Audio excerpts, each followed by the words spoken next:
Place maintenant à notre série de la semaine consacrée aux chiens, une passion française. Un foyer sur 4 vit avec un chien. Alors au fil du temps, notre relation à l'animal a changé. Véritable membre de la famille, les maîtres sont désormais à la recherche d'activités spécifiques pour leur animal.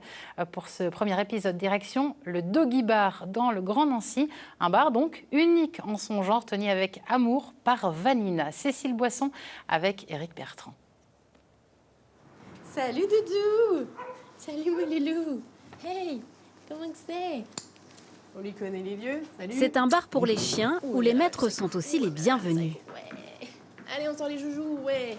Oui, c'est une coucou! Au Doggy Bar, les toutous peuvent jouer entre eux ou avec les humains, monter sur les chaises ou les tables sans que personne ne trouve à y redire. Une vraie révolution. Aux manettes, Vanina, passionnée d'aventures canines, qui aurait aimé trouver un lieu comme celui-ci pour sociabiliser son premier chien.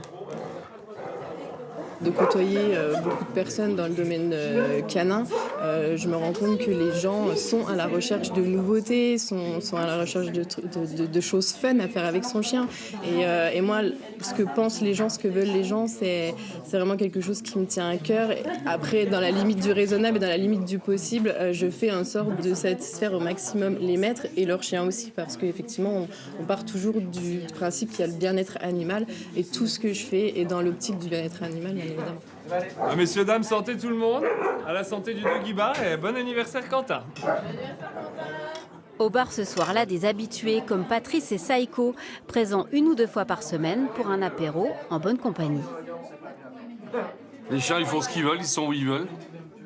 C'est les chiens qui décident et puis ça nous fait un petit break dans la semaine, nous, et puis on vient partager avec le chien. On vient voir les copains humains, les copains chiens, et tout le monde s'éclate ensemble.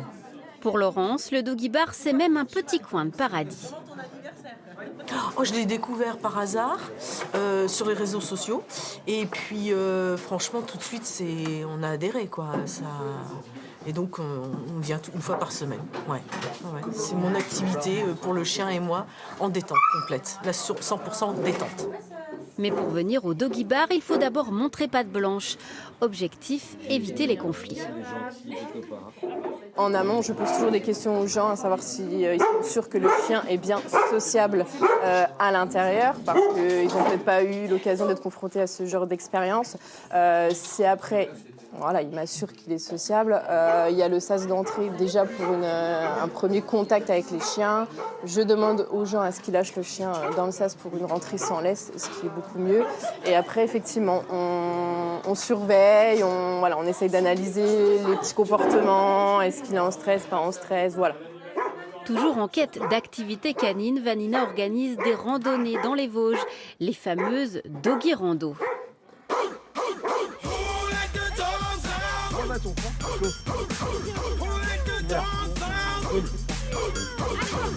Escape game ou comme ici chasse au trésor sont également au programme. D'ici quelques mois, un Doggy Park devrait même voir le jour sur ce terrain qui sera clôturé. On y trouvera des jeux pour les chiens, de quoi se désaltérer pour les maîtres dans l'esprit Doggy Bar. Le top, c'est que les chiens soient lâchés, alors toujours sous la surveillance des maîtres. C'est comme un peu une aire de jeu avec des enfants, on est toujours responsable de son chien. Moi, je ne connais pas tous les caractères des chiens, mais effectivement, là, c'est de pouvoir se défouler, d'être entouré de petits potes et de s'éclater avec tout ce qui sera sur le terrain à leur disposition. Ouais. Allez, j'ai fait des petites friandises maison. La jeune femme qui a son fan club organise aussi des anniversaires canins et des soirées à thème. Même s'il reste difficile d'en vivre, elle semble avoir trouvé son credo. Ah bah oui, bah forcément, bah oui. Ouais.